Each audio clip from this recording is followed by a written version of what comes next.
Welcome back to Horsemen Sports, where today we continue division debates, where we're in the NFC South and we continue with the Tampa Bay Buccaneers, who last season were 8-9. That was with Tom Brady. So you look forward to 2023.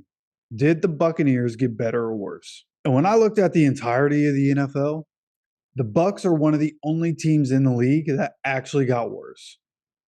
And it's not just worse, they got significantly worse in 2023. Okay, and don't forget, Todd Bowles is still the head coach.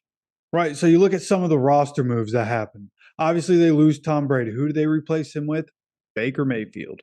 Not to sit here and say Baker Mayfield is one of the worst starters in the league, but what we saw when he was in Carolina was much different than what we saw when he was in Cleveland. Right, and the Cleveland team had a lot of talent. They ran the ball a lot, used play action a lot. And then in Carolina, nothing they did worked, especially while Matt Rule was there. And then Baker, obviously, he goes over to LA, has a couple of decent games, couple of, of course, this is Baker Mayfield. This is what he is games.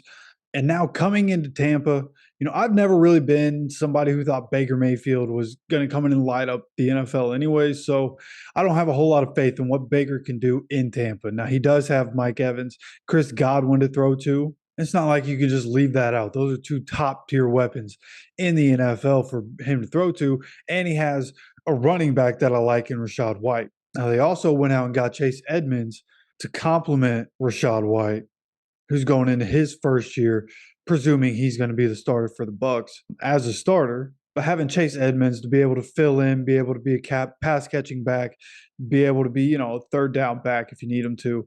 He's been there, done that, has the experience. So I thought that was a good signing. The only real notable things that happened for the Bucs this offseason in terms of signings, those Levante David and Jamel Dean, who were both already there. And of course, we talked about Tom Brady leaving. That's a huge void, big step down from Tom Brady to Baker Mayfield, right? Julio Jones also not in the mix anymore. Sean Murphy Bunting not around anymore. He went to Tennessee, and Akeem Hicks is not there anymore. Now, they did draft Kalijah Cansey to replace Akeem Hicks. And in my opinion, putting him next to Vita Vea is going to make life hell for every interior offensive lineman they go up against this season.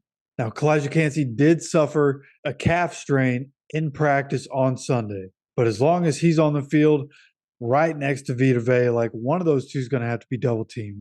Blocking assignments are going to be so hard for offensive linemen going up against just those two. You know, not even talking about the pass rushers that are there. Just those two are going to make nightmare situations for offensive linemen. Other names from the 2023 Bucs draft class to watch are going to be tackle Cody Mock and tight end Payne Durham. Now, Payne Durham, with the situation that he's coming into, has a chance to make an immediate impact. And especially as fantasy managers, people that play fantasy football, this is a name to keep an eye on. If he can get into the starting role and make an impact in this offense, then at least from a fantasy standpoint, he could be effective. Now, what can you really expect from a rookie tight end? Maybe some of the rookie tight ends this year, you're going to expect more from. At least I expect more from some of the rookie tight ends because of all the hype around this class of tight ends. So Payne Durham, again, a name to keep an eye on for this offense, but also his value very easily could be capped by quarterback play. So with all that said, look into how their roster changes. The coach didn't change. They still have Todd Bowles. I don't believe in Todd Bowles. I don't believe in Baker Mayfield. So let's look at the schedule before I get around to record predictions. Week 1 at the Vikings. It'll be our first chance to see what the Bucs look like without Tom Brady and, more importantly, with Baker Mayfield. My guess, it's not going to go well.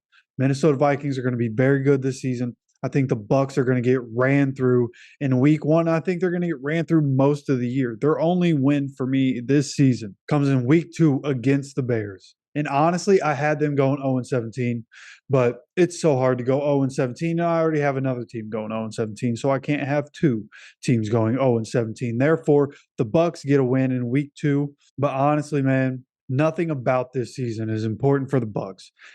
They're in a dead space where there's no real direction for the future, but they aren't anywhere near competing either. Like even last year with Tom Brady and that team, 8 and 9, only made the playoffs because your division was trash, right? So it's a tough spot to be in for an organization, for a fan base, especially a fan base that just won a Super Bowl, competing for Super Bowls. So it's a tough situation right now for the Bucs. I don't think they're going to be any good. Again, my prediction is 1-16, and I understand that's probably low, but if you look at their schedule, like tell me where I'm wrong.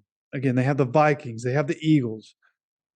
Can they beat the Saints? Like interdivision games get weird. Maybe they can steal a game at some point against somebody in their division, but the Lions are going to be good this year. The Falcons are a much better football team than the Bucs are, in my opinion. Then they got the Bills. The Texans might be a winnable game. Titans, in my opinion, not a winnable game for the Bucs. Niners are a really good football team. The Colts might be a winnable game. Probably not. Panthers could be a winnable game. Probably not. Packers are a winnable game. I don't see it happening.